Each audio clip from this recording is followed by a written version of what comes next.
De l'État qui est une femme. Pour la première fois, une femme est présidente de l'Assemblée nationale.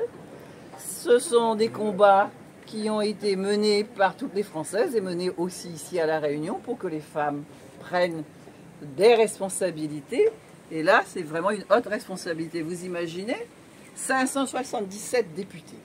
Mais c'est ce dont l'entretien que j'ai eu avec Madame la Présidente de l'Assemblée nationale, c'est pour lui demander qu'elle nous soutienne, notamment sur le problème grave de l'octroi de mer, qui veut que le ministre des Outre-mer et celui des Comptes publics, ils veulent remettre cela en question, alors que tout le monde sait pertinemment que remettre l'octroi de mer en question, c'est remettre en cause la décentralisation. Depuis 3 décennies, ça existe, depuis 40 ans, ça existe, et que l'octroi de mer, c'est aussi protéger la production locale.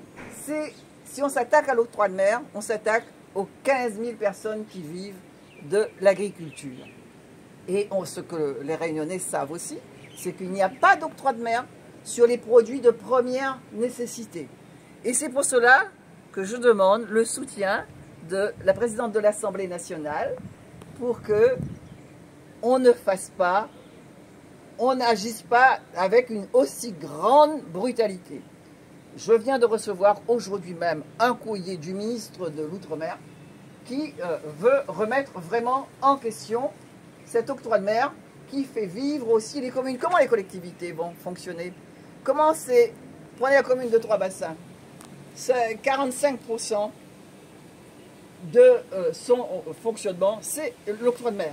7 communes de La Réunion, comment nous allons faire? Pourquoi l'octroi de mer, c'est moins important que la TVA, 135 millions. Pourquoi on veut enlever à la région son autonomie fiscale?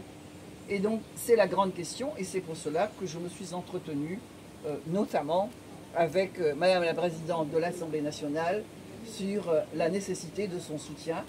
Et également, je pense que les 7 députés de La Réunion seront aussi vent debout si ces choses-là se font. Ça n'est pas la peine de nous dire de venir à travailler dans au SIOM et que j'intervienne et qu'avec l'accord de tous ceux qui étaient là autour de la table, la première réunion, et qu'aujourd'hui on veuille faire exactement le contraire de ce que l'on veut faire. Le comité interministériel d'outre-mer, à quoi ça sert si on n'est pas écouté?